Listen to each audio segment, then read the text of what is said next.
Seigneur, dispose nos cœurs, entendre ta voix. Saint-Esprit, tu as charge de nous conduire dans toute la vérité.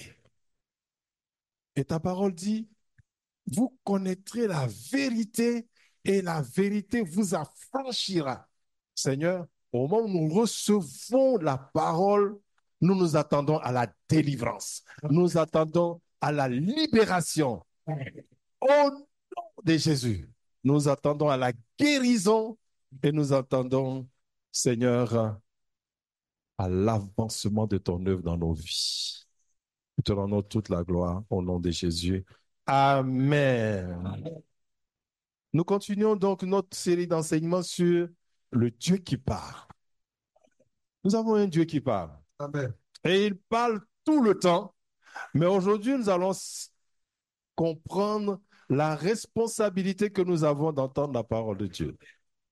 La responsabilité d'entendre la parole de Dieu. Bien-aimé, Dieu est une autorité, pour ne pas dire c'est même l'autorité suprême. C'est-à-dire, au-dessus de lui, il n'y a pas d'autorité et on n'entend jamais la voix ou la parole d'une autorité en vain.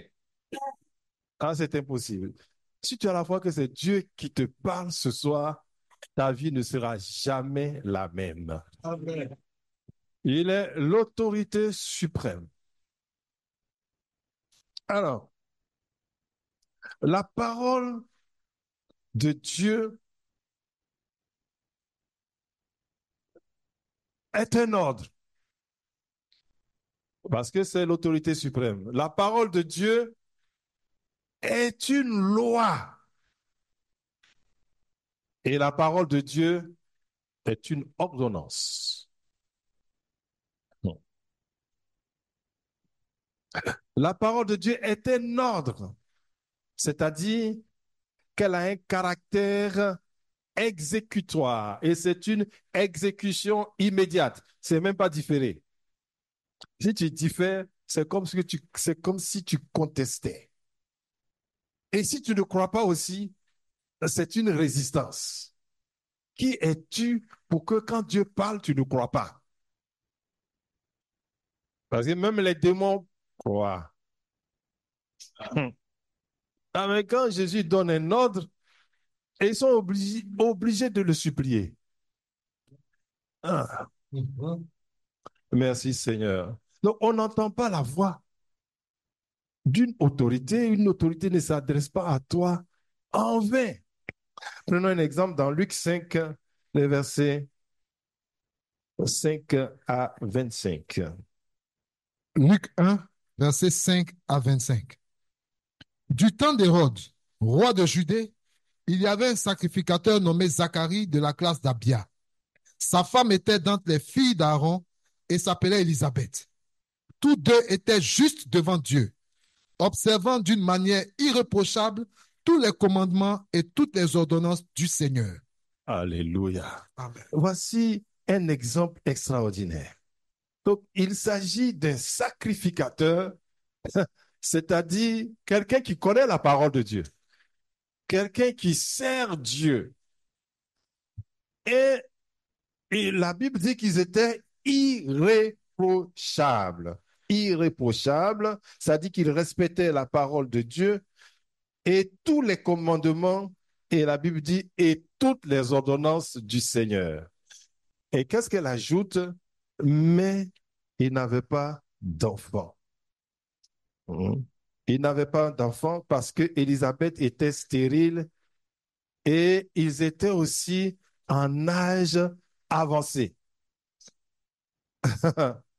Donc, quand tu vois une telle personne ou un tel couple, en fonction de ta culture et de ce que tu sais d'eux, tu as une manière de leur parler. Gloire à Dieu. Continuons. Il était en service. Verset 8. Or, pendant qu'il s'acquittait de ses fonctions devant Dieu, selon le tour de sa classe, il fut appelé par le sort, d'après la règle du sacerdoce, à entrer dans le temple du Seigneur pour offrir le parfum. Toute la multitude du peuple était dehors en prière à l'heure du parfum. Très bien. Donc, ils servaient Dieu, ils étaient irréprochables, mais ils étaient stériles, ils avaient un problème. C'est ça le problème des chrétiens. Je sers Dieu, mais pourquoi j'ai ça? Mais attends, ce que tu as là, je répète, ça n'a rien à voir avec Dieu. Amen. Ouais. Si tu es sourd, ça n'a rien à voir avec Dieu. Si tu es aveugle, ça n'a rien à voir avec Dieu. Si tu es pauvre, ça n'a rien à voir avec Dieu. Mais ce qui est intéressant, c'est que ces choses ne l'empêchent pas de servir Dieu. Et donc, quand ça ne t'empêche pas de servir Dieu, ça signifie que tu as déjà la victoire. Mais tu ne sais pas, parce que tu ne connais pas la culture de Dieu. Gloire à Dieu. Amen. Et il est, en plus, il est en service devant Dieu. Donc, voici quelqu'un qui sert Dieu, il respecte la parole de Dieu, mais il a un problème. Et il semble que c'est même trop tard. On ne peut plus donner de solution à son problème, mais il continue de servir Dieu. Et surtout, il continue de prier. Parce que brûler un parfum, c'est faire monter les prières du peuple vers le trône. Alléluia. Amen. Il n'était pas découragé. Alors, tu vois, ce que tu vis personnellement n'a rien à voir avec ta relation avec Dieu. Ça n'a rien à voir. Il faut que tu comprennes ça déjà. Alléluia. Amen. Gloire à Dieu.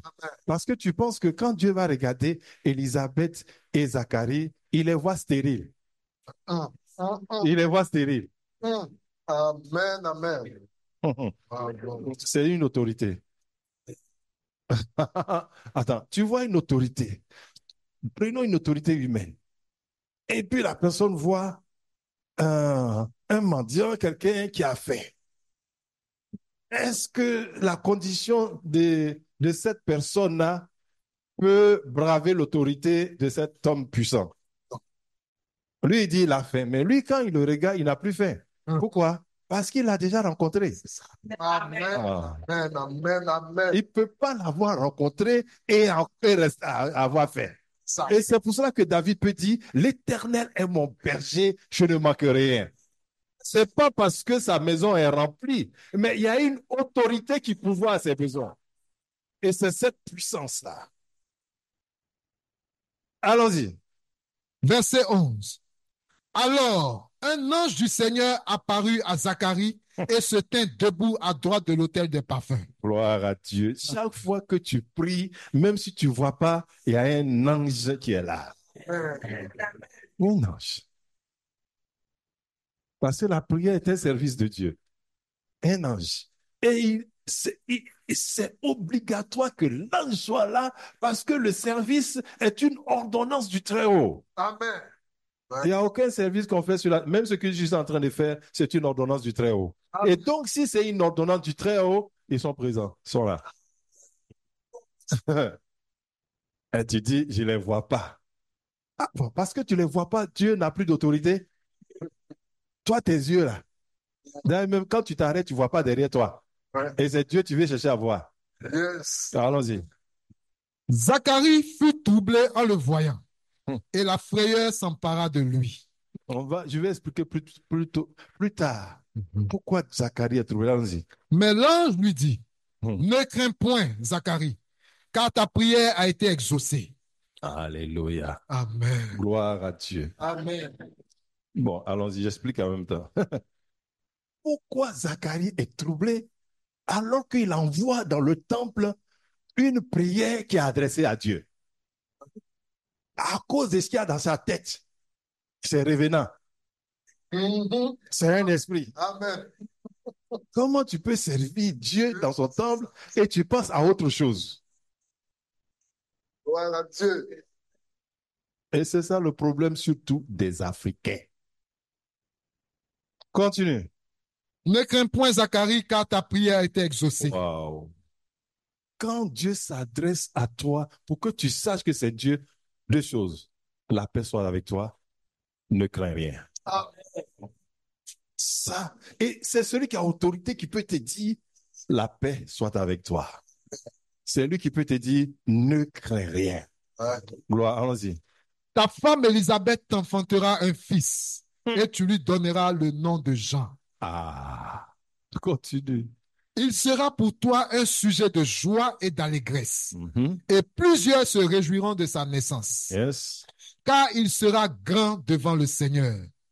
Il ne boira ni vin, ni liqueur enivrante, et il sera rempli de l'Esprit Saint dès le sein de sa mère. Mhm. Alléluia. Gloire à Dieu. Quand l'ange vient vers Zacharie et qu'il apporte la parole de Dieu, la parole ne sait pas qu'il est stérile.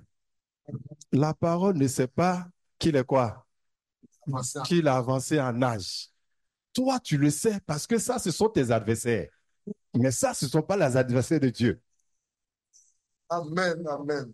Il dit, quand tu as quelqu'un qui est plus fort que toi, que tu vas dans une salle, tu sais qu'il est contre toi, tu dis, tu vas, qui est là-bas? On dit, ah, il est là-bas. Tu dis, bon, j'arrive, après, je vais partir.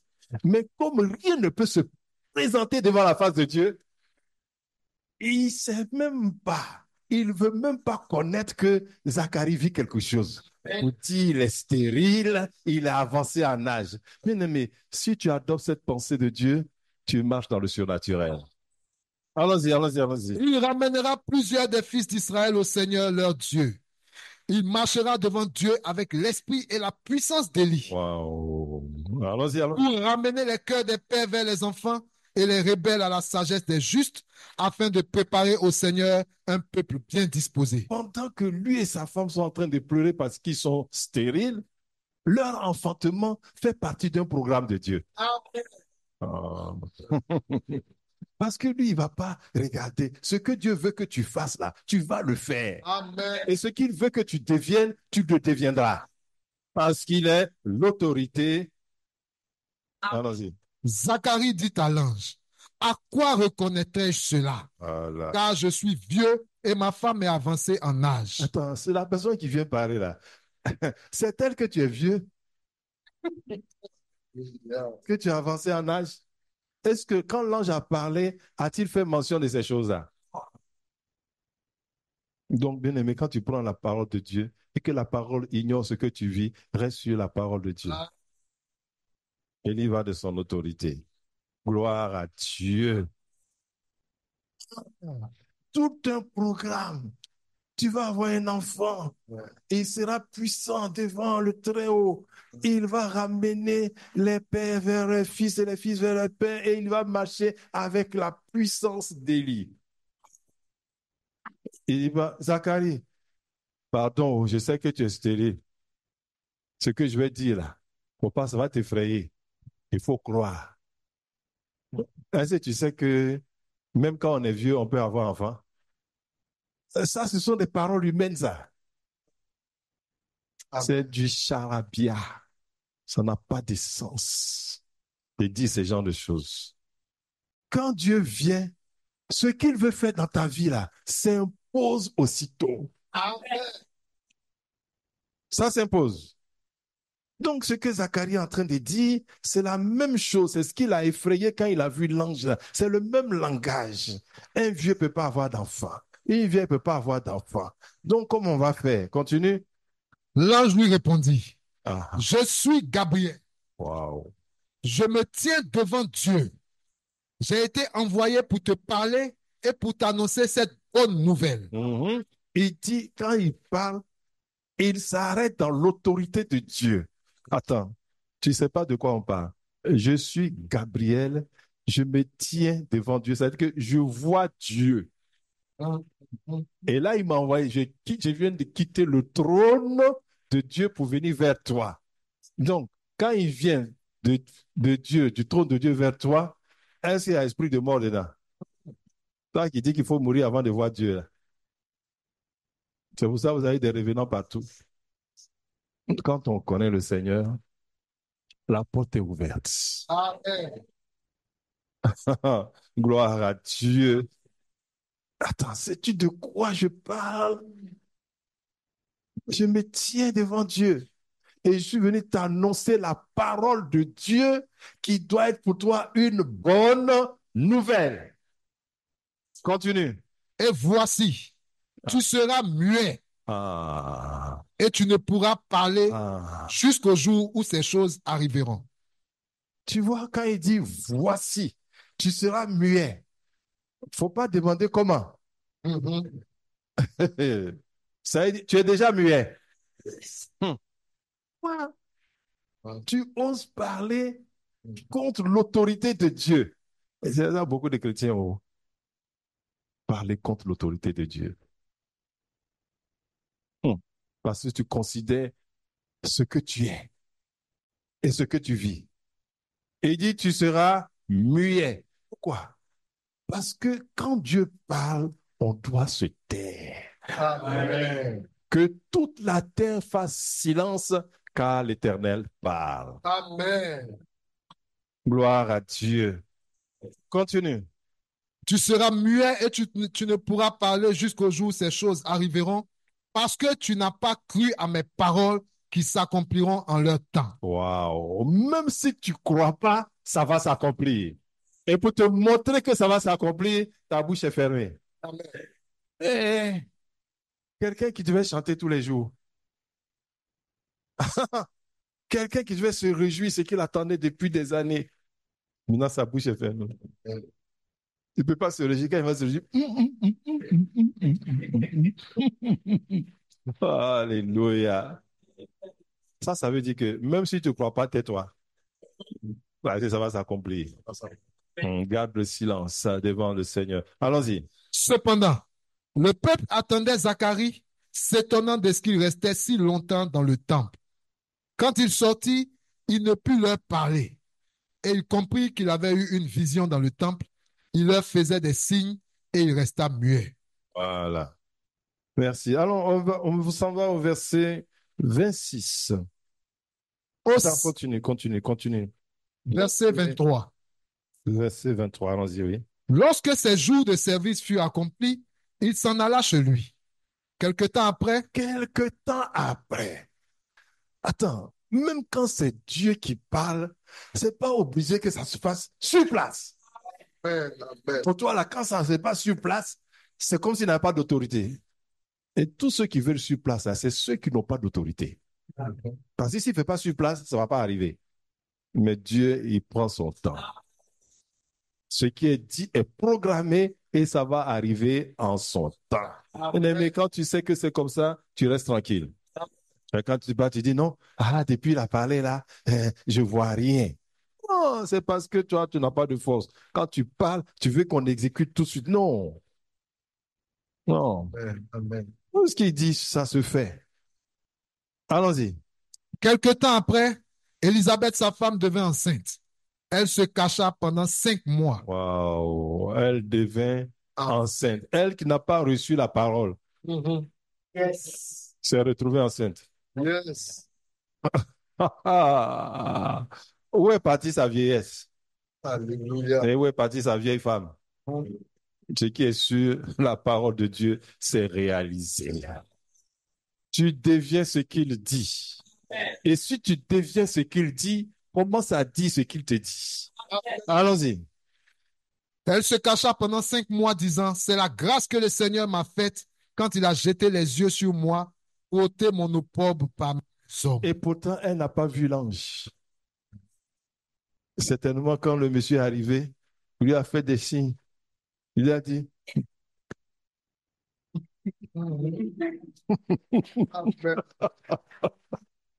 ah, waouh, waouh, waouh, waouh, waouh. Gloire à Dieu. Amen. Si tu ne crois pas en Dieu, tu seras muet. Pendant que les autres vont se réjouir, là, toi, tu fais, même chanter, tu ne peux pas chanter. Oh, gloire à Dieu. Allons-y. Verset 26. Au 6e mois, l'ange Gabriel fut envoyé par Dieu dans une ville de Galilée appelée Nazareth, auprès d'une vierge fiancée à un homme de la maison de David nommé Joseph. Le nom de la vierge était Marie. Cette fois, Dieu était parti vers un vieux et une vieille pour faire un enfant. Cette fois-ci, la parole vient vers une jeune fille. Amen. 17, 18 ans, on ne sait pas. Une jeune fille. La même parole. Et il va s'agir aussi d'enfantement. Allons-y. L'ange entra chez elle et dit, je te salue, toi à qui une grâce a été faite. Le Seigneur est avec toi. Troublée par cette parole, Marie se demandait ce que pouvait signifier une telle salutation. Je voudrais que vous prêtiez attention aux paroles prononcées par l'ange. C'est un langage. Il parle Bible. Il parle la parole de Dieu. Il ne parle pas tché, il ne parle pas français. Il parle l'ethnie de Dieu qui s'appelle la parole de Dieu. C'est ça. Continue. L'ange lui dit, ne crains point, Marie, car tu as trouvé grâce devant Dieu. Tu vois, dans toutes ces paroles, la manière de parler, ne crains point.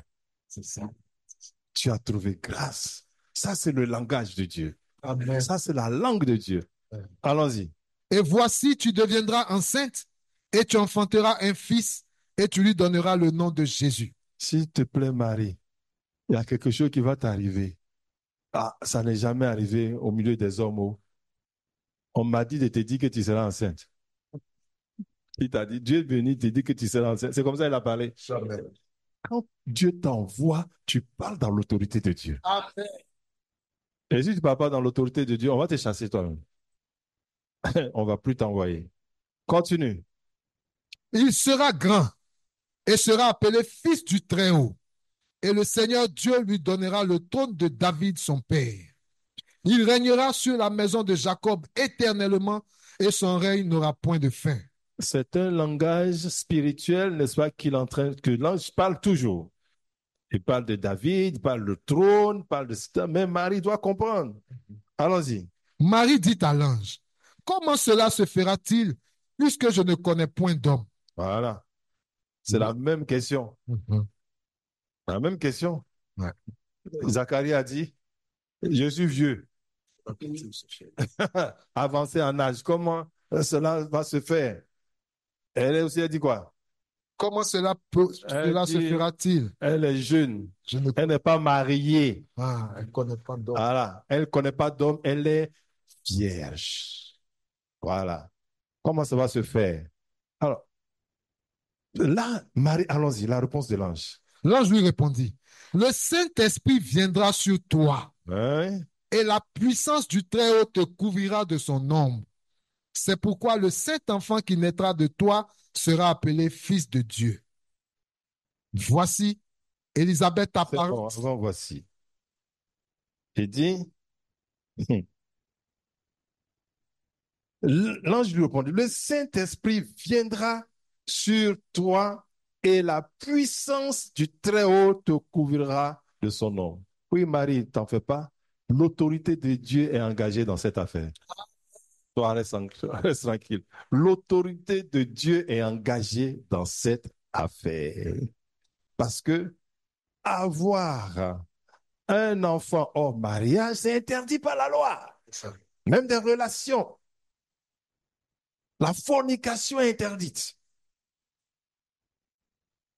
Interdit par la loi. Mais Dieu qui a donné les lois dit, tu vas être enceinte. Oh, gloire à Dieu. Amen. Alors, deux réponses semblables et un qui est réprimé et l'autre est répondu. Mais parce que c'est une question de responsabilité. La question que Zacharie a posée, c'est la question des irresponsables. Attends, est-ce que toi, tu portes une grossesse? Attends, il ne porte aucune grossesse, il n'a rien dit ta femme. Ouais. Alléluia. Et tu commences à poser des questions. Là, elle va porter la grossesse. Elle dit, c'est une responsabilité, elle est lourde. Comment je peux assumer cette responsabilité sans le secours du Très-Haut? Et donc, comme elle se sent responsable, l'ange lui donne la réponse. Elle n'est pas en train de discuter. Tous ceux qui discutent de la parole de Dieu sont des irresponsables. Amen. Et ils ne peuvent pas avoir grâce devant Dieu. Responsable. Quand il te parle, tu lui donnes la réponse adéquate. Tu vas voir ce que Marie va dire. Attends, écoute. Quand le général donne un ordre à un sous-officier et dit, va rassembler les troupes. Et il dit quoi? Comment mes généraux, ils dorment encore? Qu'est-ce qu'il fait? Il claque. Merci. Il claque. Et il dit, à vos ordres. Il exécute. Et l'Éternel est l'Éternel des armées. L'Éternel des armées. Ouais. Continue. Voici, Mhm. Élisabeth, ta parente, a conçu elle aussi un fils en sa vieillesse. Voilà. Continue. Et celle qui était appelée stérile est dans son 6e mois. Voilà. Voici. C'est l'autorité de Dieu. On va. Quand Dieu dit de faire quelque chose, ne dit pas comment. Hein? Hmm. Voici, Élisabeth, ta parente, est dans son 6e mois. Continue. Car rien n'est impossible à Dieu. Reprends. Voici, Élisabeth, ta parente, a conçu elle aussi un fils en sa vieillesse. Attends, Élisabeth, ta parente, a conçu elle aussi un fils en sa vieillesse. Bien aimé, on gagnerait à quoi en lui? Amen. Parce que tout ce que je ne peux pas faire là, son autorité fait. Amen. Aussi Amen. simple que ça. Tout ce qui me manque, c'est lui qui va faire. Tout ce qui me manque, tout ce qu'il me faut, c'est quand je me rends compte que je ne peux pas, c'est que c'est dans l'autorité de Dieu Amen. et par sa parole. Et celle qui était appelée stérile est dans son 6e mois. Tu vois, l'ange sait que les gens se moquent d'elle. Ce qui signifie que le Très-Haut connaît le problème de Zacharie et Élisabeth. Il connaît. Il sait qu'on appelle stérile. Et donc Dieu a jugé cette stérilité. Amen. Quand la parole de Dieu s'adresse à toi, ton problème est jugé. Jugé et condamné. Amen. C'est ça. Donc ce soir, si tu reçois la parole d'un cœur pur, ce que tu vis et qui t'attriste est jugé, condamné. Amen. Continue. Élisabeth, ta parente, a conçu elle aussi un fils en sa vieillesse, et celle qui était appelée stérile est dans son 6e mois. Elle a changé de nom. Amen. Dieu a renversé les choses Amen. par son autorité. Et dans son 6e Sixième. mois. Ouais. Donc, écoute, on l'appelait stérile. Ça, c'est la bouche des hommes. Mais la bouche de Dieu est dit qu'elle est dans son 6e mois. Donc, tu vois, prends la parole de Dieu pour contrarier ce que les gens disent de toi. Continue. Car rien n'est impossible à Dieu. C'est ça. Rien n'est impossible à Dieu. Rien n'est impossible à Dieu. C'est des choses comme ça que tu dois te répéter. Le matin, tu te réveilles, rien n'est impossible à Dieu. Amen. Tu te laves la figure, rien n'est impossible à Dieu. Amen. Tu manges, rien n'est impossible à Dieu. Tu te couches, rien n'est impossible à Dieu. Tu marches, rien n'est impossible à Dieu. Tu respires, rien n'est impossible à Dieu. Rien n'est impossible à Dieu. Rien n'est impossible à Dieu. Et tu es en train de confesser la parole de Dieu. Amen. Rien n'est impossible à Dieu. Gloire à Dieu. Continue. Verset 38, Marie dit, Hmm. je suis la servante du Seigneur, qu'il me soit fait selon ta parole. C'est ce que Marie a dit. Elle a claqué devant l'ange comme un officier supérieur. Clac, à vos ordres. C'est ce que ça veut dire. Je suis la servante du Seigneur, qu'il me soit fait selon ta parole. Waouh! Quelle foi! Amen. Quelle foi! Une seule question, pas pour douter, mais pour voir comment on va faire ça ensemble. Amen. Ah. Amen. Amen. Quand on entend la parole de Dieu, on se demande comment on va l'accomplir. C'est tout. Mais pas dire, ah, ça là, Non, ça, c'est pas possible. Parce que tu sais ce que je n'ai rien. Hein? Oh, merci Seigneur. Je continue là maintenant. On va aller à la création dans Genèse.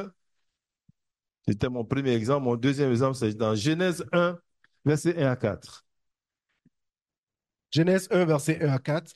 Au commencement, Dieu créa les cieux et la terre. La terre était informe et vide. Il y avait des ténèbres à la surface de l'abîme et l'Esprit de Dieu se mouvait au-dessus des eaux. Dieu dit que la lumière soit et la lumière fut. Dieu vit que la lumière était bonne et Dieu sépara la lumière d'avec les ténèbres. Amen. Très bien. Au commencement, mets-moi les versets. Au commencement, Dieu créa les cieux et la terre. La terre était informe et vide, et les ténèbres couvraient la surface de l'abîme, et l'Esprit de Dieu se mouvait au-dessus des eaux. Dieu dit que la lumière soit. Dieu dit que la lumière soit. Il n'y a pas d'autre réponse que la lumière fut.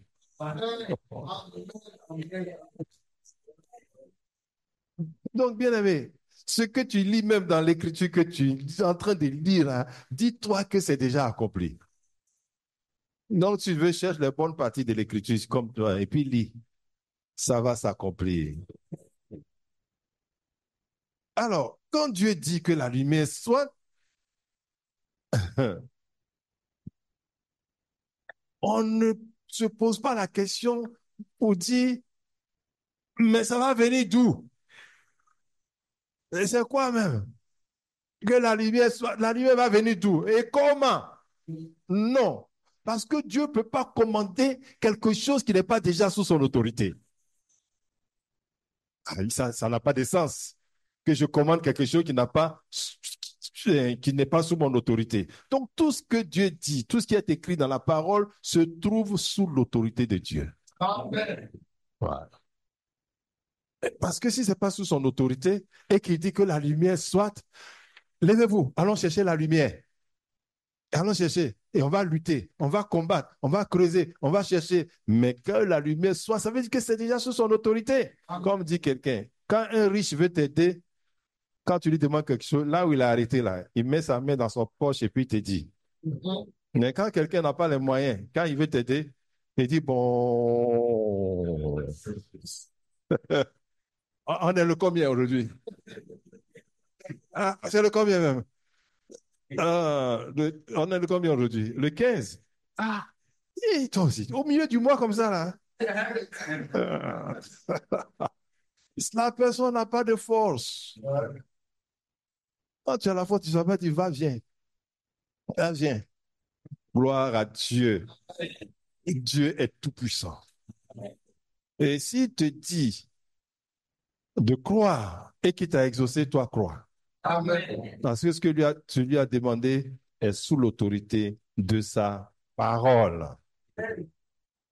Ensuite, c'est tellement sous son autorité qu'au verset 4, il va vérifier pour voir si ce qu'il a dit là est conforme à ce qu'il veut.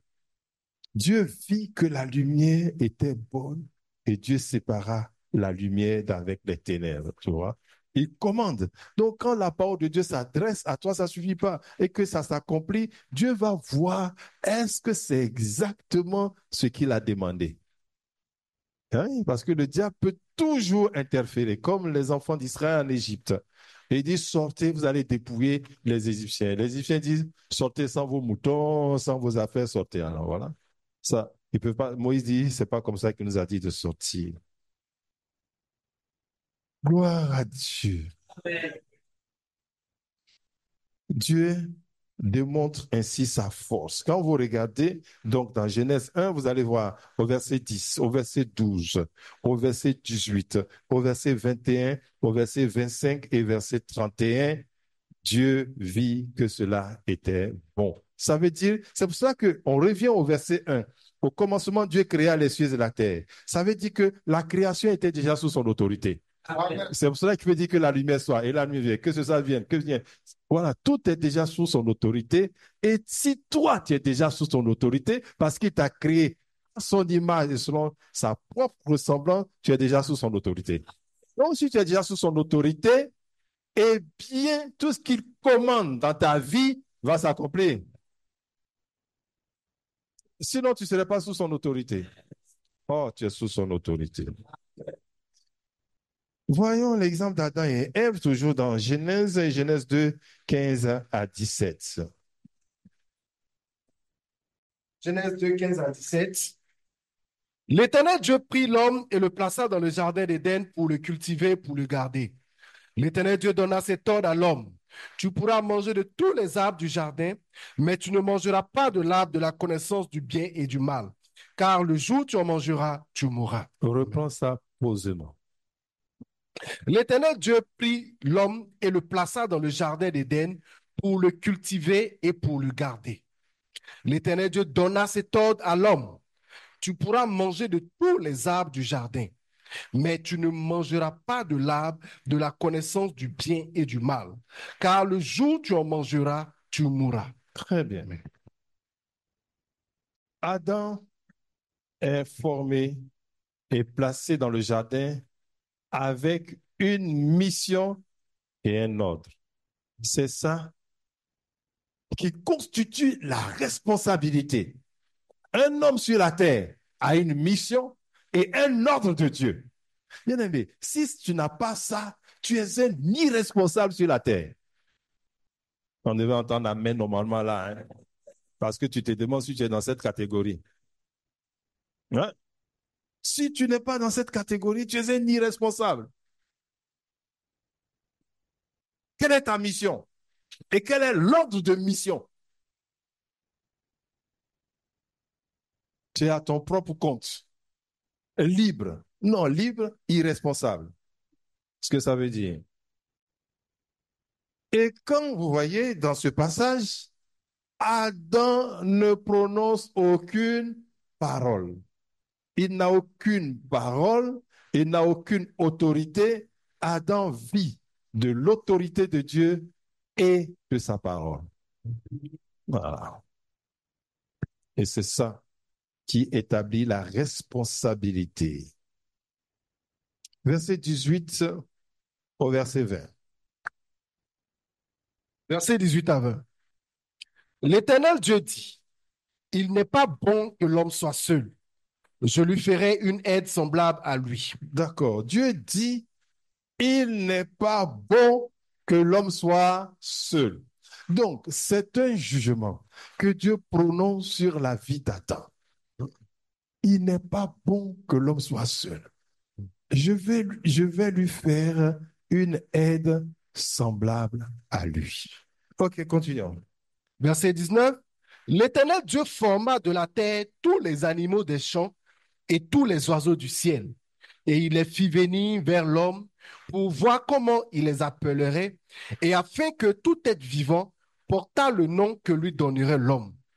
Et l'homme donna des noms à tout le bétail, aux oiseaux du ciel et à tous les animaux des champs. Mais pour l'homme, il ne trouva point d'aide semblable à lui. Très bien. Donc, comme il n'est pas permis à l'homme d'être seul, c'est ce que ça veut dire, il n'est pas permis à l'homme d'être seul. Donc, en divorçant, en faisant ce genre de choses, tu es en train de briser la loi de Dieu. Comme il n'est pas permis à l'homme d'être seul, il prend, Dieu prend lui-même les dispositions pour que ce jugement soit exécuté. Et pour cela, qu'est-ce qu'il fait? Il amène les animaux vers Adam et Adam les nomme. Dans cette nomination des animaux, chaque espèce entend la voix de l'homme. Bien-aimé, ton chien, quand tu appelles, il vient, c'est parce que Adam l'a nommé dès le commencement. Oui, parce que le chien fait la différence entre la voix d'un être humain et puis la voix d'un oiseau, il fait la différence. C'est resté en lui. C'est tout. Sinon, personne n'allait dresser un chien. C'est tout. Donc, ils entendent la voix d'Adam et l'autorité d'Adam vient aussitôt sur ces animaux. Et à la fin de son exercice, il est en train de vivre ce que Dieu a dit. Adam reconnaît que il ne peut pas continuer à vivre ainsi en étant seul. Voilà. C'est ça. Il réalise que il n'est pas possible de continuer à vivre en restant seul. Mais il n'a pas pris lui-même les dispositions pour aller chercher l'aide. C'est comme on trouve aujourd'hui. Ah, depuis là, je ne suis pas marié. Ouais, mais tu es en train de réaliser que il n'est pas bon que l'homme soit seul. Donc, si tu réalises qu'il n'est pas bon que l'homme soit seul, c'est que Dieu a pris ses dispositions. Mais pour que tu rentres dans les dispositions de Dieu, le chemin s'appelle la parole de Dieu. Parce que tout mariage hors de la parole de Dieu, ça n'ira pas. Voilà Dieu. Ça n'ira pas loin. Ça n'ira pas loin. Parce qu'il y a une seule autorité, c'est l'autorité de Dieu. Amen. Gloire à Dieu. On continue, verset 21 à 24. Verset 21. Alors l'Éternel Dieu fit tomber un profond sommeil sur l'homme qui s'endormit. Il prit une de ses côtes et referma la chair à sa place. Voilà. Donc, quand tu vois, l'homme est prêt pour le mariage, il est sous l'autorité complète de Dieu. Toi, tu ne peux pas voir ta femme parce que tu n'es pas sous l'autorité de Dieu. Et si tu vas chercher une femme sans être sous l'autorité de Dieu, tu vas rencontrer ce que tu as cherché aussi. Il y a des gens qui divorcent, ils divorcent. Ils divorcent parce que les mariages ne sont pas de Dieu. Nul ne peut détruire ce qu'il a bâti. Amen. Gloire à Dieu. Comment tu es rentré dans le mariage? C'est ça la question.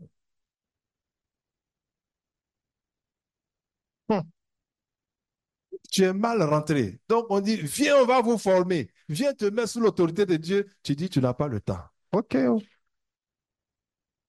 OK. Continue.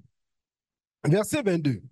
L'Éternel Dieu forma une femme de la côte qu'il avait prise de l'homme. Étant sous l'autorité de Dieu, Dieu va former la femme en fonction de ce que l'homme est.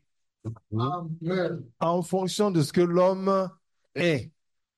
Donc, l'être semblable à Adam ne peut provenir que d'Adam lui-même. Amen. Tel que tu es, c'est comme ça que ta femme est. Si tu es mauvais, il faut qu'on trouve une femme qui s'adapte avec le mauvais que tu es.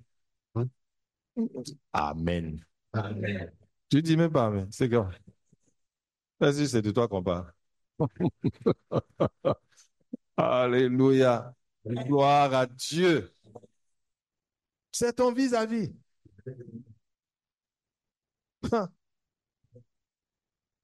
Tu es méchant. Ta femme va te montrer que tu es méchant. Alléluia.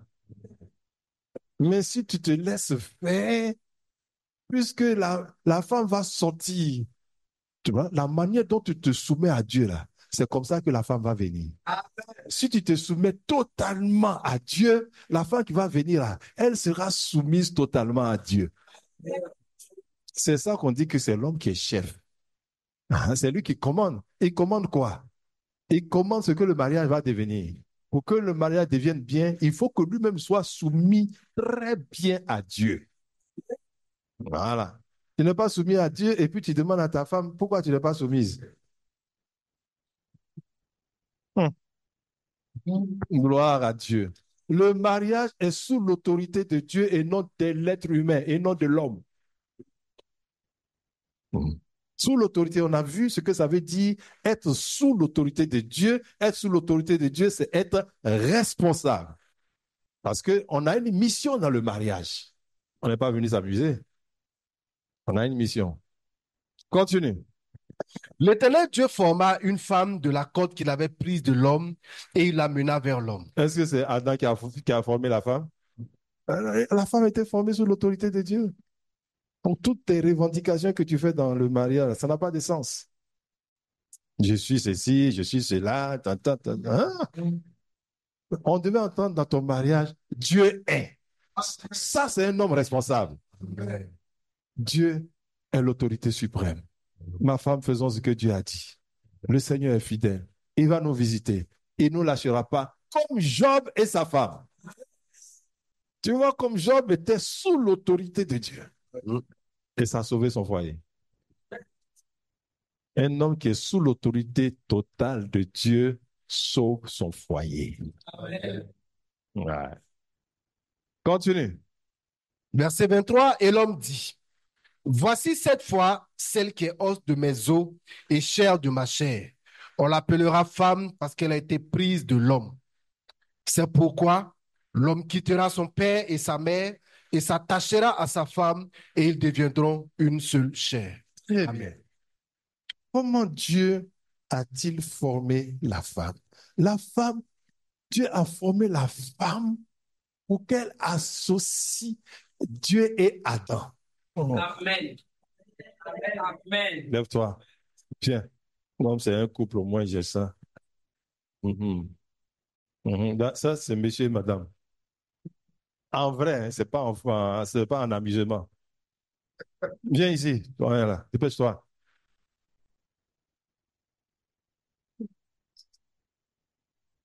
Voilà.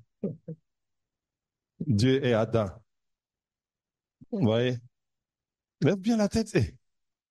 Ah, c'est Dieu et Adam. Les deux sont des amis. Et ils se connaissent avant ça. Maël. Ils marchent ensemble. Dieu dit, pour que je continue de marcher toujours avec mon enfant là, il faut que quelqu'un l'aide. Et il amène, prend sa main et il amène dans la création tout ça. Voilà, il lui demande de travailler, il nomme les animaux. Et puis après, il se rend compte que il est seul, il le voit seul, il pense. Et puis Dieu met sa main sur lui. Waouh, dors, assieds-toi là-bas. Voilà. Et puis il vient prendre celle-là. Voilà. Voilà, viens. Voilà, il a bien fait. C'est comme ça. On ne lui a pas dit de se lever. C'est comme ça Adam a fait. Voilà. Voilà. Voilà. Mais voilà, c'est bon. Mettez-vous là, c'est pas fini. Pas fini. Mets-toi au milieu des deux. Au milieu d'Adam. Et la femme, mets-toi au milieu. Attrape les deux mains. Voilà. Elle est venue pour associer les deux là.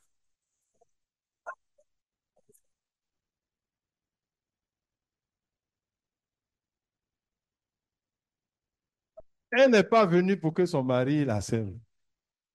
Mon mari, je veux ça. Mon mari fait ça pour moi. Mon mari, tu ne penses pas à moi. Tous les autres maris la font ça. Tous les autres maris, quand une femme parle comme ça, c'est le démon qui parle. Gloire à Dieu. Ça fait que les deux là s'entendent. Gloire à Dieu. Donc, celui qui touche cela a affaire à celui-là et à celui-là.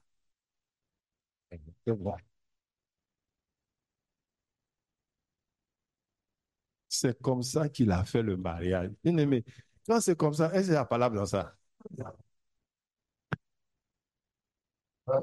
Et comme c'est comme ça, la femme est venue pour connecter Dieu et Adam. Adam doit quitter ses parents pour s'attacher à sa femme. Parce que s'il ne s'attache pas à sa femme, il ne va plus entendre la voix de Dieu. On n'a pas entendu. S'il ne s'attache pas à sa femme, il ne va pas plus entendre la voix de Dieu. Ah. On dit, je suis un homme de Dieu, je suis un homme de Dieu. Et puis tu maltraites ta femme. Tu es en train d'aller mentir à l'église. Et je n'entends plus la voix de Dieu.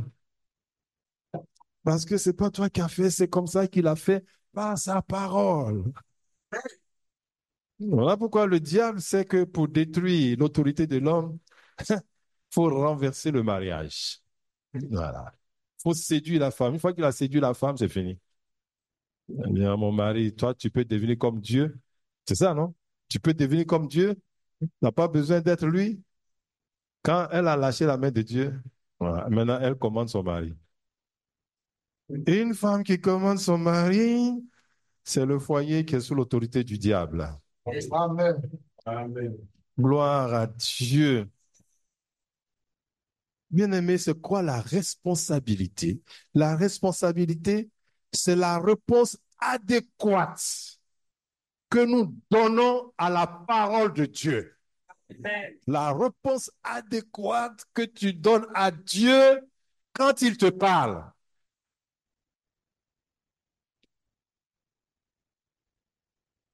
Marie, aime ta femme. Seigneur, considère que c'est fait. Amen. Amen. Femme, sois soumise à ton mari. Seigneur, c'est fait. Alléluia. Tu ne voleras pas. Jamais. Je ne peux pas voler. Amen. Tu ne mentiras pas. Je ne peux pas mentir, Seigneur. C'est comme ça. La bonne réponse que tu donnes à Dieu, c'est ça la responsabilité. Donc, bien aimé, il ne peut pas avoir de responsabilité véritable sans la parole de Dieu. Il ne peut pas avoir de responsabilité sur la terre sans la parole de Dieu. Et on vit ça aujourd'hui avec les élections aux États-Unis. Vous voyez, on a un autre président qui arrive qui dit il faut que chaque famille américaine ait sa Bible. C'est la nation la plus puissante au monde. Et c'est un président qui n'a même pas besoin de dire ça. Parce qu'il a de l'argent, il a tout. Mais il dit, pour que notre pays soit grand et fort, il faut que chaque famille ait sa Bible.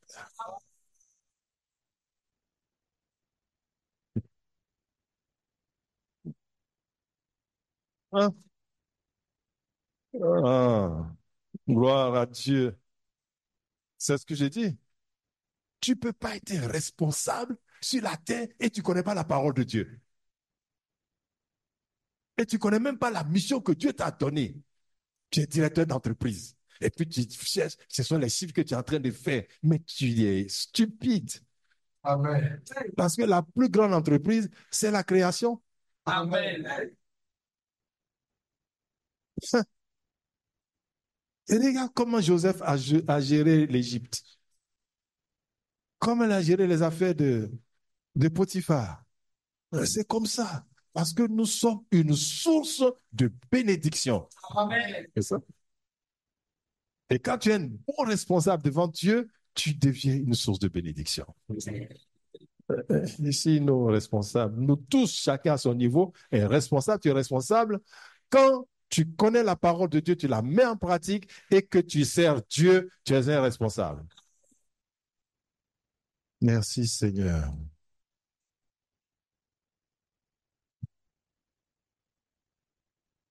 Continuons, on va prendre toujours dans la responsabilité de la parole. Genèse 18, verset 18 à 33. Genèse 18, verset 18 à 33.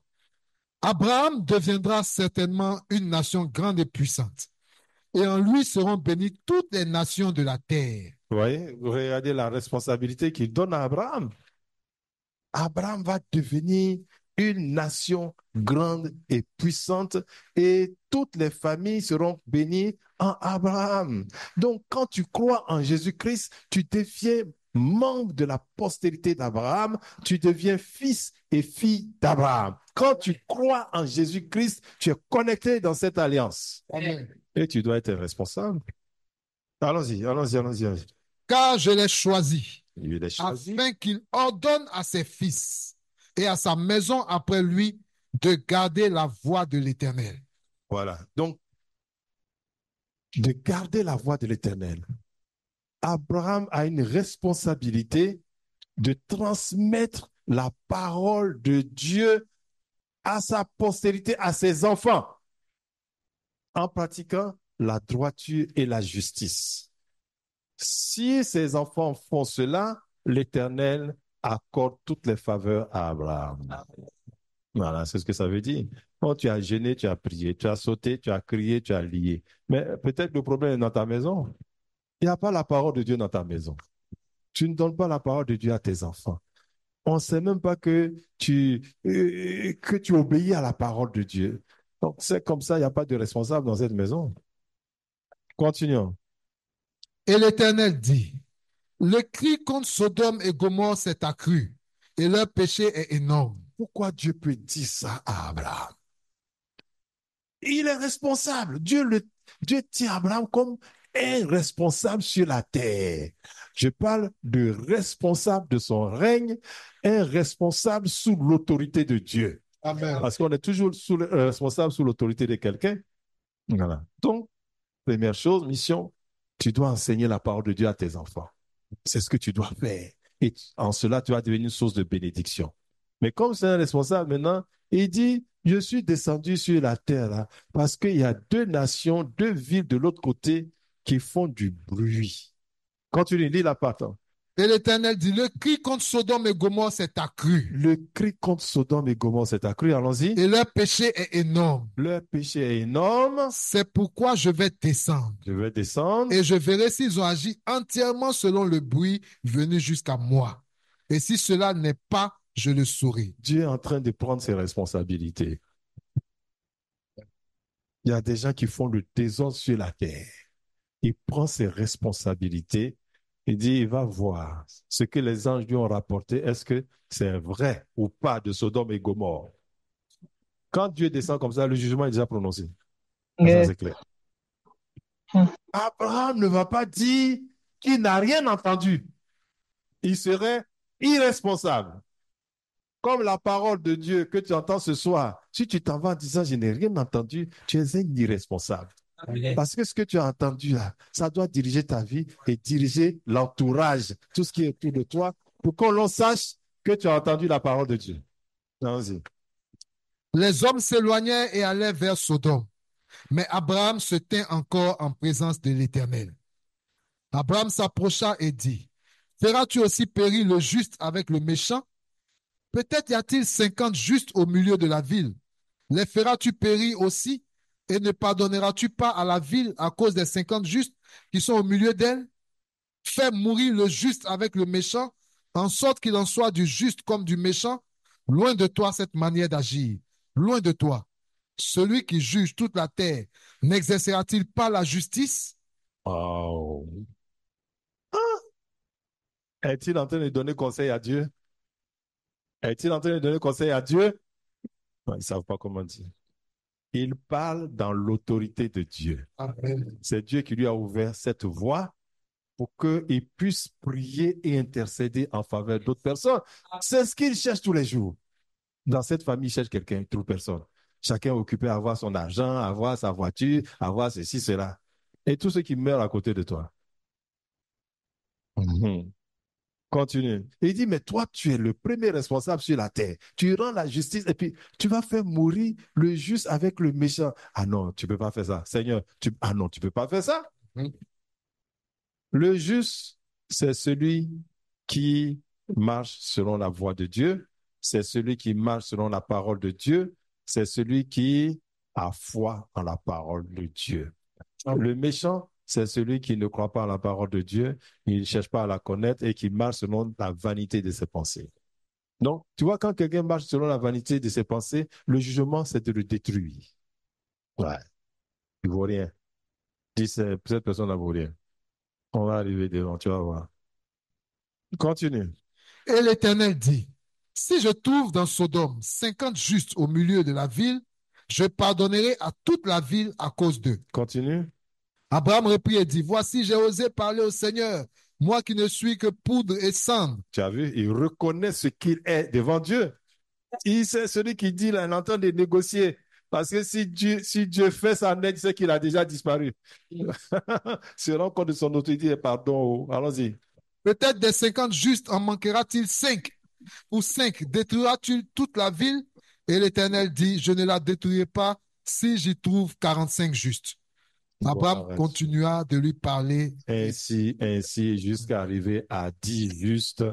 Et Dieu dit, s'il trouve 10 justes, il ne va pas détruire la ville. Et nous savons que Sodome et Gomorrhe ont été détruits parce qu'on n'a pas trouvé 10 justes. Le seul juste qui était là était traité de juste. La Bible dit juste même d'ailleurs. On dit l'autre, le juste, qui habitait à Sodome et Gomorrhe, tous les jours, son cœur était tourmenté par ce qu'il voyait. Le seul juste a été quoi? sauver de la destruction. Voyons à présent les caractéristiques essentielles de la parole de Dieu. Ça signifie, c'est quoi même la parole de Dieu? À qui la parole de Dieu s'adresse? Premièrement, la parole est universelle. Universelle. C'est-à-dire, ça s'adresse aux hommes, ça s'adresse aux animaux, ça s'adresse à la mer, ça s'adresse à l'air, ça s'adresse à tout le monde, ça s'adresse aux morts. Voilà. Ça s'adresse pas. Voilà pourquoi tu te tiens dans la parole de Dieu. Et que nous croyons à la parole de Dieu. Nous, quand nous perdons un parent, nous ne sommes pas en train de pleurer comme les autres qui pleurent. Parce que la mort est sous le contrôle de la parole de Dieu. Amen. Et la seule chose que tu dois pleurer, est au moment du vivant de la personne, connaît-elle le Seigneur? Si elle ne connaît pas le Seigneur, commence à pleurer. Elle ne pleure pas quand la personne est morte. Ça ne sert à rien. Si elle ne connaît pas le Seigneur, tout ce que tu fais en bas en train de pleurer, parce que lui, les pleurs qu'il est en train de faire là-bas, là, ce n'est pas une petite affaire. Ah. Prenons le psaume 19 et lisons les versets 1 à 3. Ouais. Psaume 19. Les cieux racontent la gloire de Dieu et l'étendue manifeste l'œuvre de ses mains. Le jour en instruit un autre jour. La nuit en donne connaissance à une autre nuit. Je continue. J'ai dit verset 3. À 3, c'est bon.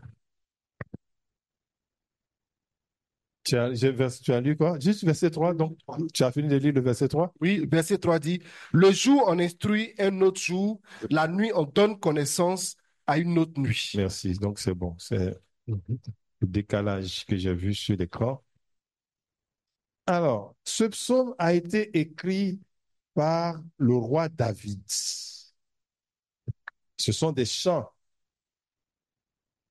Voilà. Au chef des chantres, psaume de David. Les cieux racontent la gloire de Dieu et l'étendue manifeste l'œuvre de ses mains.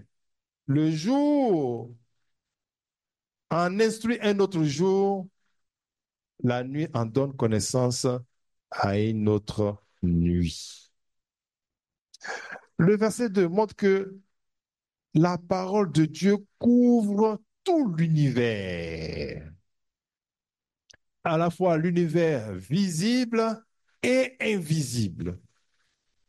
Donc, tout ce que Dieu a fait depuis la création, toutes les paroles prononcées se trouvent encore là. Dans l'univers, partout. Ça remplit tout l'univers. Les versets 4 à 5, il dit quoi? Il dit, ce n'est pas un langage, ce ne sont pas des paroles dont le son ne soit point entendu. Il dit, c'est pas audible, on n'entend pas de voix. C'est pas quelqu'un qui est en train de parler, mais, verset 5, il dit, mais leur retentissement parcourt toute la terre, leurs accents vont aux extrémités du monde où il a dressé une tente pour le soleil. Gloire à Dieu.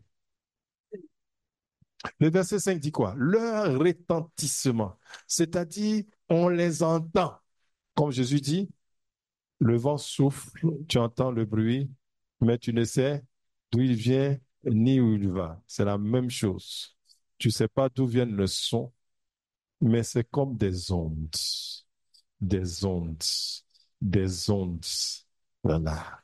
Donc, actuellement, si on pouvait faire attention, on fait silence, tu vas entendre une musique que tu n'as jamais entendue. Tous ceux qui disent je suis inspiré, c'est Dieu qui permet qu'ils captent la mélodie et il crée une chanson. Amen. Et quand tu vas arriver au ciel, tu vas voir que ce que tu chantais ici, là, les gens chantent aussi. Tu vas dire, ah, les anges aussi chantent mes chants. On dirait qu'un chanteur avait une vision et qu'il voyait les gens qui chantaient sur un chantier. Il dit, ah, je ne savez pas que vous connaissez mon cantique. Il dit, c'est nous qui t'avons donné. C'est nous qui t'avons. C'est nous qui t'avons donné. Tout l'enseignement que je fais, ça m'a été donné. Amen. Sinon, tu ne peux pas parler dans l'autorité. Quel homme va se lever pour parler dans l'autorité de Dieu? Gloire au Dieu merveilleux. Prenons Genèse 1, verset 2. Genèse 1, verset 2. La terre était informe et vide. Il y avait des ténèbres à la surface de l'abîme et l'Esprit de Dieu se mouvait au-dessus des eaux. C'est ça, c'est cette musique-là. Ouais, ouais. L'Esprit de Dieu qui se met au-dessus des eaux. Jusqu'à présent, ça, tu peux entendre ça. Mais avec le péché, tous les capteurs ont disparu. Écoute, dans cette salle, on parle chinois en ce moment. Dans cette salle, on parle chinois, on parle portugais, on parle quoi encore? On parle français, on parle anglais, on parle allemand. On voit tout ça. Pourquoi on n'entend pas? On n'a pas les capteurs. Si tu mets un décodeur tout de suite qui capte une télévision chinoise, tu vas voir, on va faire quoi? Ah, mais c'était là avant. Ouais, c'est la même chose. C'est la même chose. Donc là, c'est rempli d'images, c'est rempli de sons. Heureusement que Dieu a fait de telle sorte que si tu n'as pas les capteurs, tu ne peux pas. Il y a des gens qui sont sur la terre et ils entendent les cris d'horreur de l'enfer. Ouais. Dieu permet qu'ils entendent. Et c'est pas beau à entendre. Alléluia, gloire à Dieu. Donc, ce que David est en train de dire, c'est ce que Dieu a permis qu'il saisisse. Et c'est pour cela qu'il a autant de psaumes. Par rapport au doux murmure, voyons 1 Roi 19, verset 8 à 14. 1 Roi 19, 8 à 14. Verset 8. Il se leva, mangea et but. Et avec la force que lui donna cette nourriture, il marcha 40 jours et 40 nuits jusqu'à la montagne de Dieu à Horeb. Et là, il entra dans la caverne et il y passa la nuit. Et voici la parole de l'Éternel lui fut adressée en ces mots. Que fais-tu ici, Élie? Il répondit, j'ai déployé mon zèle pour l'Éternel, le Dieu des armées, car les enfants d'Israël ont abandonné ton alliance. Ils ont renversé tes autels et ils ont tué par l'épée tes prophètes. Je suis resté moi seul et ils cherchent à m'ôter la vie. L'Éternel dit, sors et tiens-toi dans la montagne devant l'Éternel. Et voici, l'Éternel passa. Et devant l'Éternel, Tu vois, Dieu lui a déjà parlé. Hein. Il lui a déjà parlé. Mais il lui dit, sors, tiens-toi, il va passer. Alléluia. Il va faire passer sa vraie présence. Continue. et voici l'Éternel passa. Et devant l'Éternel, il eut un vent fort et violent qui déchirait les montagnes et brisait les rochers. L'Éternel n'était pas dans le vent. Et après le vent, ce fut un tremblement de terre. L'Éternel n'était pas dans le tremblement de terre. Et après le tremblement de terre, un feu. L'Éternel n'était pas dans le feu. Et après le feu, un murmure doux et léger. Quand Élie l'entendit, il s'enveloppa le visage de son manteau. Il sortit et se tint à l'entrée de la caverne. Et voici, une voix lui fit entendre ces paroles. Que fais-tu ici, Élie? Voilà. Donc, la première voix, là, c'est de loin qu'on lui a parlé. Que fais-tu? Il dit, oui, oui, voilà, les Israéliens veulent me tuer. Il dit, bon, d'accord, tiens-toi, j'arrive. Voilà. Démonstration de force. Les montagnes, t'entends, et il ne bouge même pas. Toutes ces forces, feu, tout ça, il ne bouge pas. Le vent, il ne bouge pas. Et il entend un doux murmure, qui est la parole, la révélation de la parole de Dieu. Tu vois, c'est le même esprit qui se mouvait sur les eaux, au-dessus des eaux. Doux murmure. Et qu'est-ce qu'il a fait? s'est enveloppé le visage parce qu'il était dans la présence de Dieu. Voilà pourquoi souvent c'est bon de se retirer. Voilà pourquoi souvent c'est bon de faire le jeûne de silence. Pour capter. Voilà. Pour capter, souvent ça peut. Si les bruits sont tellement en toi que peut-être il te faut un mois de silence pour que tu puisses pour capter quelque chose. On te dit jeûne de 6h à 18h. Silence, tu ne parles pas, tu ne dis rien, mon Dieu. C'est difficile. Et si tu t'habitues à ça, tu vas pouvoir entendre, même dans le bruit, tu vas pouvoir entendre sa voix. Bien-aimé, les enfants captent ça facilement. Les bébés, je parle des nourrissons. Psaume 8, versets 2 à 3. Vous les voyez rire, vous les voyez chanter. Ils connaissent ce murmure et ils te font un sourire au milieu de vos problèmes. Pendant que vous êtes en train de raconter vos problèmes, de quoi? Des virements, des factures, des difficultés, l'enfant sourit. Yes. Parce qu'il ne vit pas ce que vous vivez. Et il ne vit pas ce que vous vivez parce qu'il entend autre chose. Allons-y. Psaume 8, versets 2 à 3. Éternel notre Seigneur, que ton nom est magnifique sur toute la terre. Ta majesté s'élève au-dessus des cieux. Par la bouche des enfants et de ceux qui sont à la mamelle, tu as fondé ta gloire pour confondre tes adversaires, pour imposer silence à l'ennemi et au vindicatif. Donc tu vois, même les enfants racontent la gloire de Dieu. Les bébés, les nourrissons, ils parlent, ils prient, ils chantent la gloire de Dieu et ça agit sur les ennemis de Dieu. C'est ce que ça veut dire. Gloire à Dieu. Donc, ça, c'est l'universalité de la parole. La parole ouvre tous les domaines. Même quand tu n'entends pas, la parole est présente. C'est simplement parce que tu n'as pas les capteurs. Nous allons aborder un deuxième point. La parole de Dieu est une culture. Et là, je pense qu'on va s'arrêter pour dire qu'on va passer un peu de temps sur ça. Parce qu'il y a beaucoup de problèmes dans cette affaire. La parole de Dieu est une culture. Bien-aimé, David comprend le langage de l'esprit car il est de la postérité d'Abraham. Il est de la postérité d'Abraham. Pour avoir accès à la parole de Dieu, il faut que tu sois de la postérité d'Abraham. Alors, rappelez-vous que nous avons dit, Dieu a choisi quoi? Il a choisi qui? Il a choisi un homme. Il a dit quitte ton pays. Il a choisi un couple. Il a choisi une famille. Il a choisi un peuple et il a choisi une nation. Une nation qui va être responsable de sa parole, qui va accueillir sa parole. Psaume 147, verset 19 à 20. Verset 19 à 20. Il révèle sa parole à Jacob, Il révèle sa parole à Jacob. Allons-y. ses lois et ses ordonnances à Israël. Il donne ses lois et ses ordonnances à Israël. Il n'a pas agi de même pour toutes les nations. Il n'a pas agi de même pour toutes les nations. Tu vois, il n'a pas fait ça pour toutes les nations. Il n'a pas fait ça pour toutes les nations. Allons-y.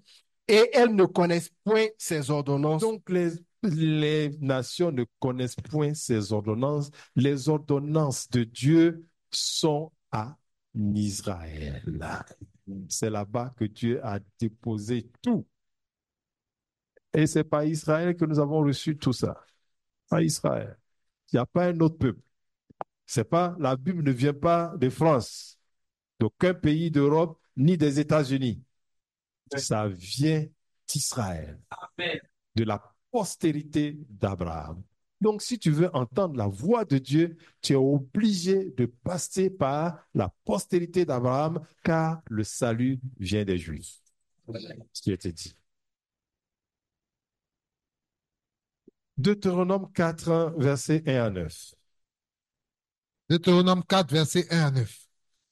Maintenant, Israël, écoute les lois et les ordonnances que je vous enseigne. Écoute les lois et les ordonnances que je vous enseigne. Allons-y. Mettez-les en pratique Mettez-les en pratique. afin que vous viviez Continue. et que vous entriez en possession du pays que vous donne l'Éternel, le Dieu de vos pères. Lorsque vous mettez en pratique, vous êtes en situation de posséder le pays.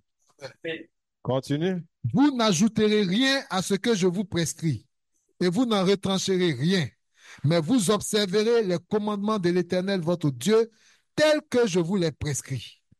Vos yeux ont vu ce que l'Éternel a fait à l'occasion de Baal-Péor.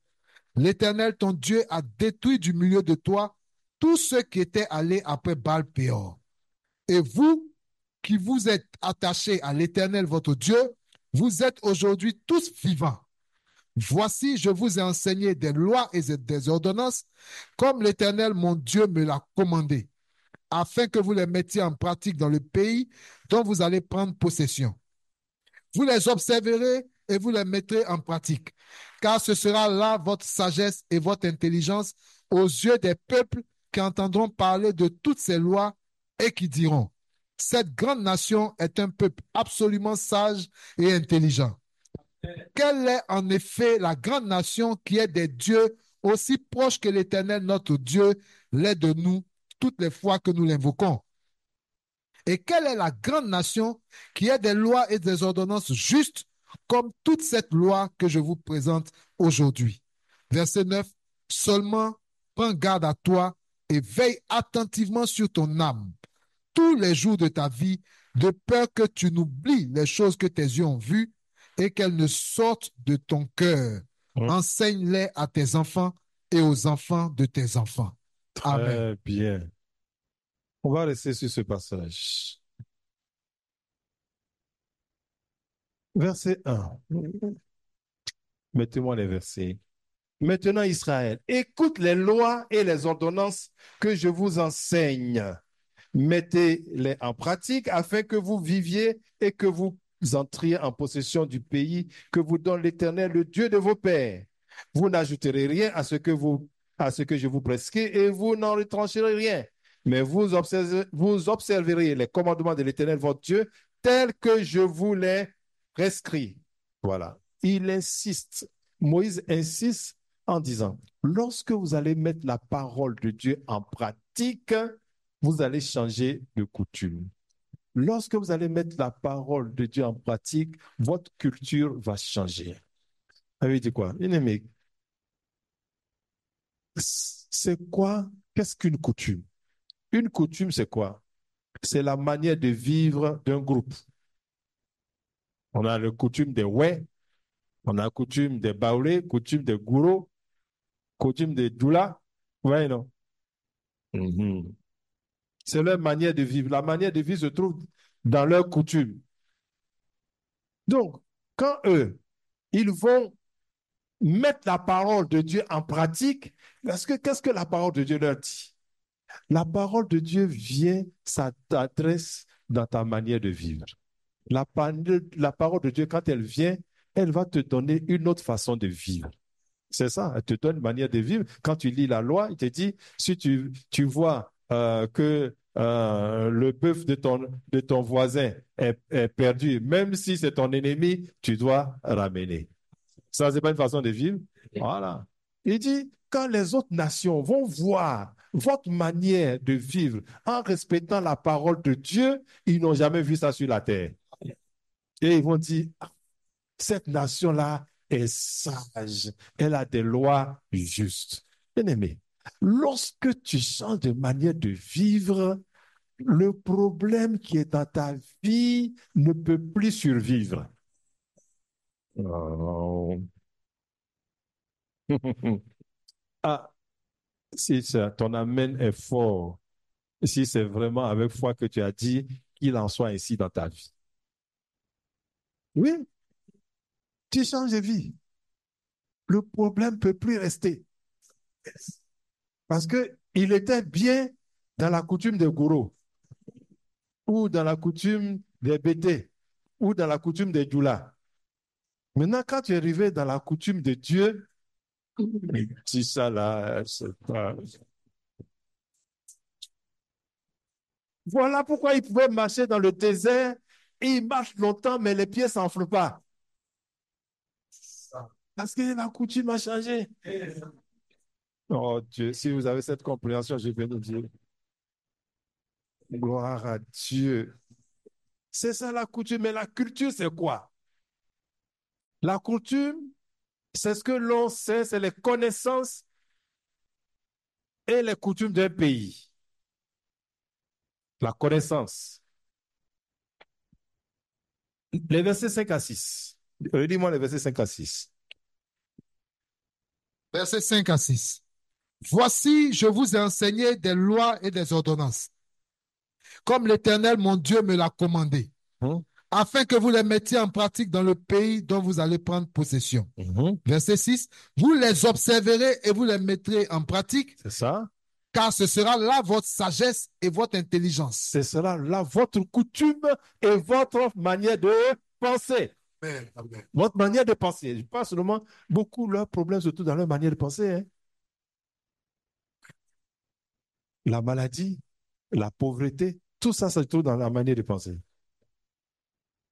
Le jour où tu changes de manière, ça change aussi. Ah oui. C'est pas de longues prières, des jeûnes. Dieu n'est pas un Dieu méchant. Il faut que tu te maltraites d'abord avant qu'il te réponde. Jamais. Tu peux manger, boire et puis il veut te bénir aussi. Mais quand on jeûne, c'est pas pour avoir, on jeûne pour les exercices spirituels. Amen. Voilà. Pour qu'on puisse capter encore le message. Continue. Car ce sera là votre sagesse et votre intelligence Oui. aux yeux des peuples qui entendront parler de toutes ces lois et qui diront, cette grande nation est un peuple absolument sage et intelligent. Amen. Merci. Donc, la culture d'un peuple contient une manière de penser. Ouais.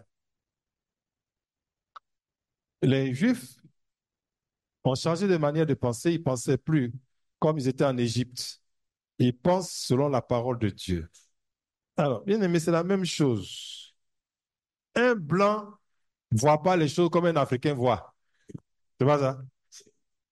Et un Djoula ne voit pas la même chose qu'un Hébrier. Il ne voit pas la même chose. Ils ne voient pas la même chose. Donc, en fonction de notre culture, on voit les choses différentes.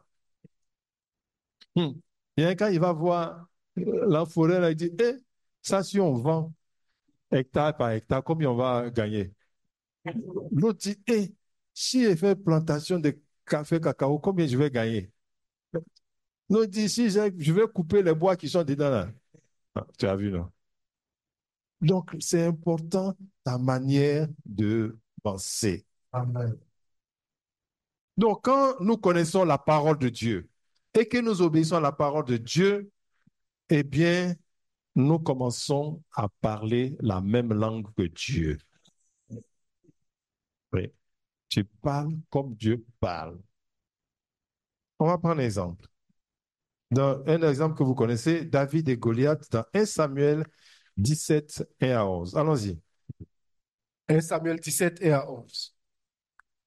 Les Philistins réunissent leurs armées pour faire la guerre et ils se rassemblaient à Soko, qui appartient à Juda. Ils campaient entre Soko et Azeka, à Aphès d'Amin.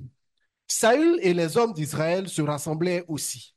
Ils campèrent dans la vallée des Térébintes et ils se mirent en ordre de bataille contre les Philistins. Les Philistins étaient vers la montagne d'un côté et Israël était vers la montagne de l'autre côté. La vallée les séparait. Un homme sortit alors du camp des Philistins et s'avança entre les deux armées. Il se nommait Goliath. Il était de Gath et il avait une taille de 6 coudées et un épan. Sur sa tête était un casque d'airain et il portait une cuirasse à écailles d'un poids de 5000 cycles d'airain. Il avait aux deux jambes une armure d'airain et un javelot d'airain entre les épaules.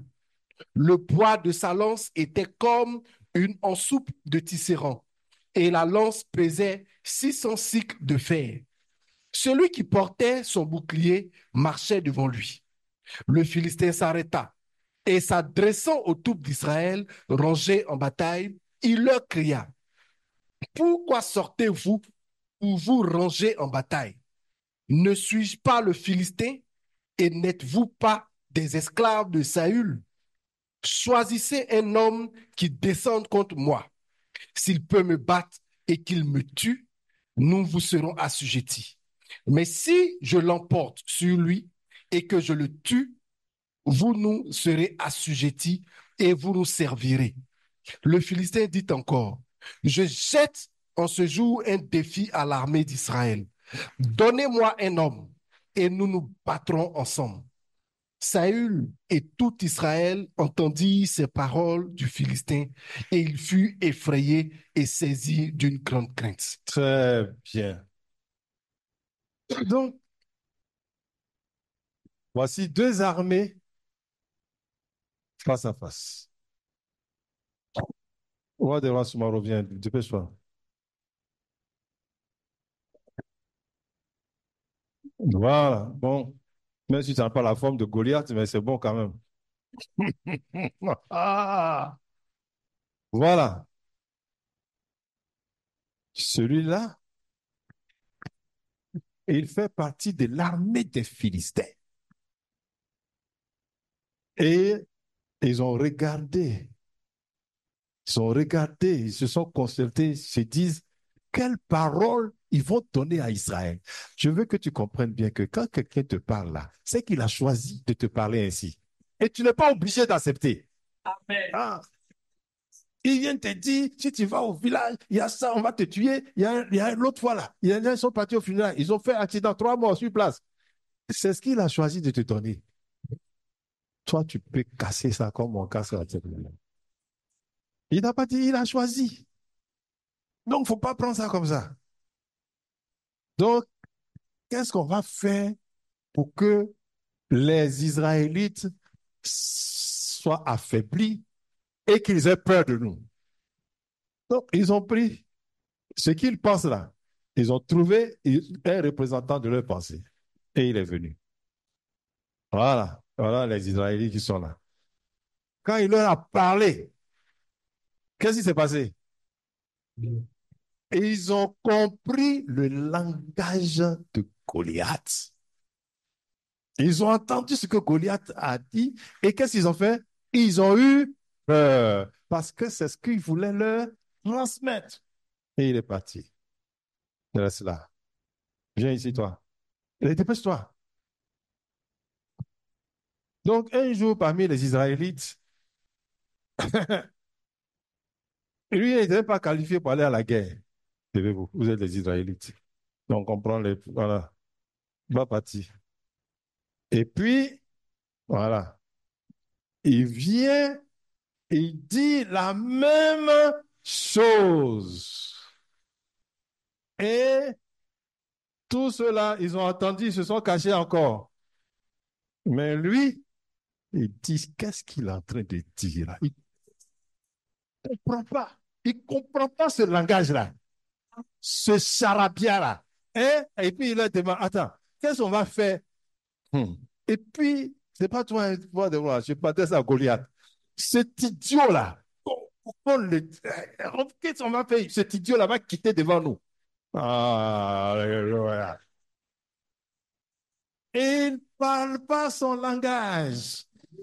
Quand il voit cela, il a une autre représentation dans sa culture, c'est l'armée d'Israël. C'est l'armée du roi des rois. C'est ce qui est dans sa tête. Alors que ceux qui sont ici, ils disent c'est eux leur propre armée et que ceux-là, et puis les Philistins, ils sont même chose. Lui, il dit, quel est cet incirconcis? Parce que dans leur culture, il y a un circoncis. Ici, il n'y a pas un circoncis. Donc, il parle sa culture. Et quand il parle sa culture, il a la force. Et puis le roi entend. Il dit, il y a un petit là, il dit que il peut aller. Je vais vite, comme le temps est parti. Si tu lis ta Bible, tu comprends ce que je dis. Si tu ne comprends pas, tu parles le langage de Goliath. Gloire à Dieu. Et on dit, tu ne peux pas. Il dit, je peux. Tu peux, parce que je parle le langage de Dieu, de fait que quand un lion vient, quand je lui parle le langage de Dieu, je l'attrape et je cogne. Voilà. Il dit, hein? Tu as fait ça? Il dit oui. Bon, comme lui, la personne, il dit quoi? Tiens, on l'a habillé, il a pris les vêtements de Saül, on l'a habillé. Si il prend les vêtements de Saül, il pense comme Saül. Quand Saül a peur, il dit que celui-là est fort. Donc, ah. Et maintenant, prenons la suite, 20 à 27. 20 à 27. Oui. David se leva de bon matin. Oui, il faut dépasser ce stade. Oui, je pense qu'on a dépassé. Ça va à la confrontation. Avance. Vas-y. Quand il marcha contre le Philistin, vas-y.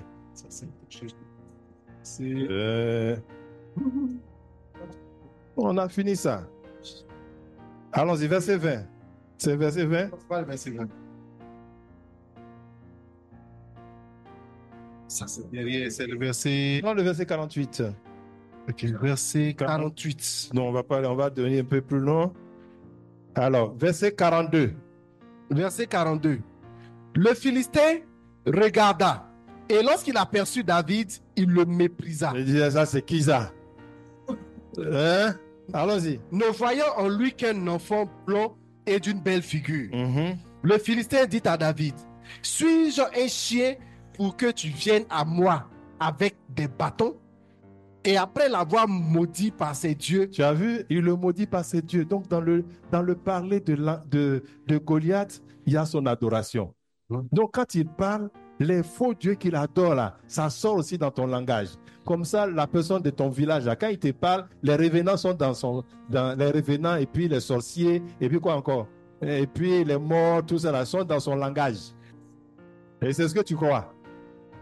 Et comme nous, on croit en Dieu, quand nous parlons, la foi est dans notre langage. Et c'est ce qui ça doit se faire. Allons-y. il ajouta, viens vers moi et je donnerai ta chair aux oiseaux du ciel et aux bêtes des champs. David dit aux Philistins, Tu as vu que lui, il ne reste pas la bouche fermée. Il dit, je ne veux pas aller là-bas, le village là, c'est devenu dur maintenant. Il faut laisser ici, tu vas là-bas, là, ils vont te tuer. Les sorciers là, ils sont comme ça. Hein? Et puis toi, tu réponds quoi? C'est toi qui peux me tuer. Moi, aucun sorcier ne peut me tuer. Parce qu'on n'est pas dans le même camp.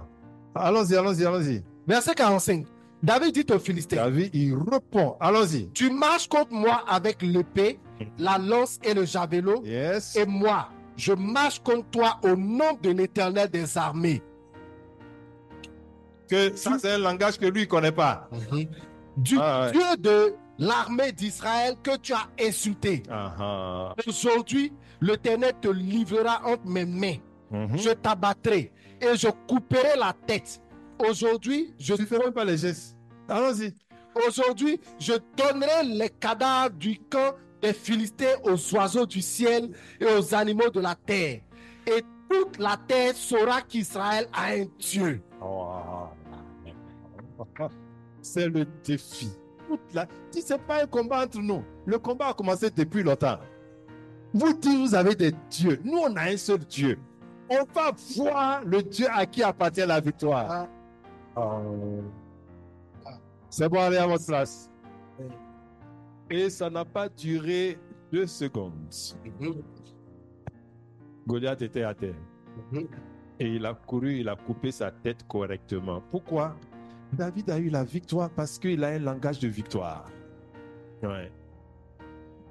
Goliath a eu la défaite, pas parce qu'il était fort, mais ses dieux sont assujettis aux dieux d'Israël. Voilà, ces dieux n'ont pas de force. Oh, gloire à Dieu. Bien-aimés, vous voyez ainsi, dans une coutume, il y a quoi? Il y a tout ce qu'on comprend. Il y a les représentations, les croyances. Voilà. dans notre langage. On va prendre un autre exemple dans Matthieu 14, 22 à 23. Matthieu 14, versets 22 à 33. Aussitôt après, il obligea les disciples à monter dans la barque et à passer avant lui de l'autre côté pendant qu'il renverrait la foule. Quand il l'eut renvoyé, il monta sur la montagne pour prier à l'écart, et comme le soir était venu, il était là seul. La barque, déjà au milieu de la mer, était battue par les flots car le vent était contraire. À la 4e veille de la nuit, Jésus alla vers eux marchant sur la mer. Quand les disciples le virent marcher sur la mer, ils furent troublés et dirent, « C'est un fantôme !» Et dans leur frayeur, ils poussaient des cris. Ça, ce sont des juifs aussi. Vous voyez que quand on ne connaît pas Dieu, nous tous, il y a des fantômes dans notre culture. C'est les revenants là, les mêmes revenants là. Il y a sorcier aussi dans notre culture. Il y a diable, il y a fétiche dans notre culture. Donc, on n'a jamais vu ça. Et puis c'est la nuit. Et Jésus, c'est un être de lumière. Donc imagine quelqu'un qui est brillant et qui vient sur la mer. Ah, ça là, c'est moi. C'est des pêcheurs. Ils ont l'habitude d'aller en grand pour pêcher. Mais ça là, oh Dieu. Ah, tu ris. On était en train de faire, c'était en Corée, une levée de corps dans l'église. Et puis, le monsieur s'est réveillé. Ah! Pasteur, oh, quoi, oh, tout le monde. Ah! Parce qu'on n'est pas habitué à voir ça. Donc, c'est ça la culture. Il faut que tu parles le langage de Dieu. Le langage de Dieu. Donc, quand ils ont vu ça, ils ont dit, waouh, ça c'est un revenant, on est mort. Et quand Jésus rassure tout de suite. La parole de Dieu rassure. Ne craignez point, c'est bien moi. Alléluia. Ne craignez pas, c'est moi. C'est moi, n'ayez pas peur. C'est pas un revenant, n'ayez pas peur. Alléluia. N'ayez pas peur. Continue. Pierre lui répondit, « Seigneur, si c'est toi, ordonne que j'aille vers toi sur les eaux. » Il y a quelqu'un qui a changé de mentalité tout de suite. Parce que quand Jésus dit c'est moi, donc si c'est Jésus, il change de mentalité. Amen. Il prend la mentalité de Jésus. Jésus est Dieu. Donc si c'est Jésus, je peux faire les choses qu'il me commande de faire. Donc Jésus, je laisse les revenants, les fantômes, les cultures de mes ancêtres. Un homme peut marcher sur l'eau parce que c'est Dieu qui fait marcher sur l'eau. Envoie-moi ta parole et je vais marcher sur l'eau aussi. Quand il a la même pensée que Jésus, Jésus dit quoi? Viens. Aussitôt, ce que tu cherches là, il suffit que tu aies la même pensée que Dieu. Il suffit que tu parles le langage de Dieu. Il suffit que tu aies la mentalité de Dieu. Il suffit que tu aies la culture de Dieu. Il dit viens. Allons-y, allons-y. Pierre sortit de la barque et marcha sur les eaux pour aller vers Jésus. Donc tu vois, quand tu changes de mentalité, tu sors de la barque. La barque de la peur, la barque de la défaite, la barque de l'adversité, tu sors de la barque et tu marches sur l'eau, tu es en situation de domination. Par ta mentalité, ta manière de penser. Allons-y. Mais voyant que le vent était fort, il eut peur. Et comme il commençait à enfoncer, il s'écria, « Seigneur, sauve-moi. » Donc tu vois, il a changé de vision. Il partait avec une parole. Il m'a dit, viens. Il m'a dit, viens. Il m'a dit, viens. Il m'a dit, viens. Seigneur, je viens. Tu vois, c'est comme ça. Seigneur, je viens. Seigneur, je viens. Maintenant, il dit, c'est moi, Pierre, je suis sur l'eau aujourd'hui. Ah, c'est ça. C'est moi, oh. Ah, ils sont encore là-bas. Et le vent a commencé à souffler. Si le vent souffle comme ça, là, ça, je vais arriver là-bas. Oh, il a commencé à s'enfoncer. Donc, voyez-vous, on est dans un environnement où maintenir la mentalité de Dieu est difficile. C'est pour ça que tu dois choisir tes endroits.